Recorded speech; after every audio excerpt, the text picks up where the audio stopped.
ఇప్పుడు ఆమె వ్యతిరేకిస్తుంది కాబట్టి ఆమెని విమర్శిస్తున్నారు అనే టాక్ వెళ్తుంది తప్ప టు బి ఫ్రాంక్ వినడానికి అవినీతి కోసం కూడా చాలా మందితో మాట్లాడిన సందర్భంలో నియోజకవర్గంలో ఎంత అవినీతి జరుగుతుందో మాట్లాడుతున్నారు. కానీ ఈ విషయాలు ఎందుకు మాట్లాడలేకపోతున్నారు తెలుగుదేశం నాయకులు? ఆమె కొట్టలు దొబ్బేసింది. అలాగే ఇప్పుడు కొండలు కరిగిచ్చేసింది, ఇసుక చెరువులు అంతా కూడా అసలు కబ్జా చేసేసింది, శ్మశానం కబ్జా చేసింది. ఆమె తక్కువే కింద కాదు. ఇంకా చెప్పాలంటే ఇప్పుడు ఎస్సీస్కి ఇచ్చే డీకేటీలు దొంగ డీకేటీ వేసుకొని 100. ఇక్కడ ఇక్కడ ఇక్కడ ఎంతమంది తెలిసా రోజా తిందానిడా ఎవరినైనా చెప్తారు మీకు. ఆమె ఇసుక మట్టి తిందని తెలుసా లేదా? మట్టి గుట్టలు కరిగిచ్చింది, మట్టి కరిగిచ్చింది. ఇంకా చెప్పాలంటే పుత్తూరులో అయితే గంజాయి కూడా అమ్ముతా ఉంది.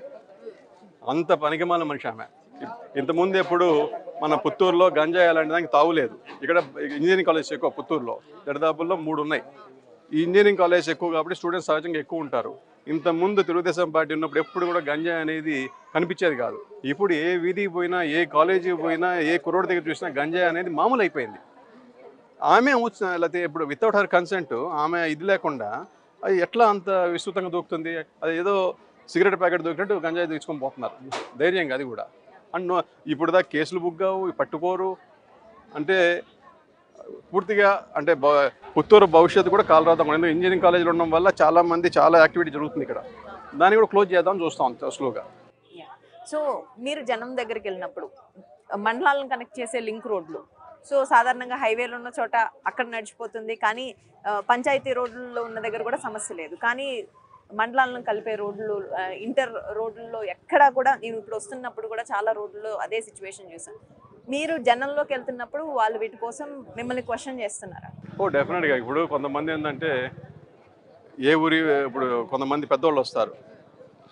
వాళ్ళు ఏంటంటే ఫస్ట్ ఎవరు వచ్చారు చూడు, రాజకీయ నాయకుడు అనగానే ఫస్ట్ రోడ్డు కోసం ఫస్ట్ వాయిస్ పెంచేస్తారు. ఫస్ట్ రాజకీయ నాయకుడు అనగానే అప్పుడు చెప్పాల్సింది తల్లి నేను రోజా కాదు బాను అని.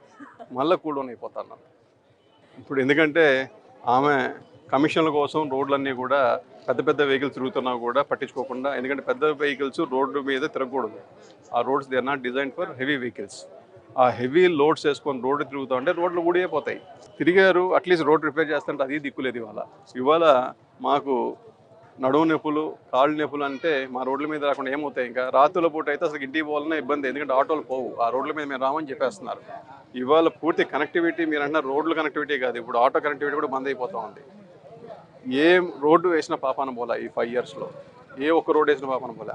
పూర్తిగా అంటే అది చేసామని భ్రమల్లో పెట్టడం తప్పితే ఏం చేసామని చెప్పే పరిస్థితి వల్ల.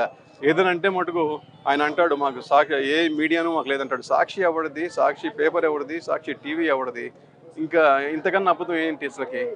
అదే ఒకసారి నా పొరపాటు చెప్పాడంటే కాదు, పదే ఏ మీటింగ్కి పోయినా కూడా నాకు మీడియానే లేదని ఊదరకొడతా ఉంటాడు. ఇంకా దీనికన్నా అబద్ధాలు రాయడు ఎవడు దొరకడు మనకి. ఆయన తగ్గ పొంతే ఇక్కడ ఉంది. టీడీపీలో కూడా కొంత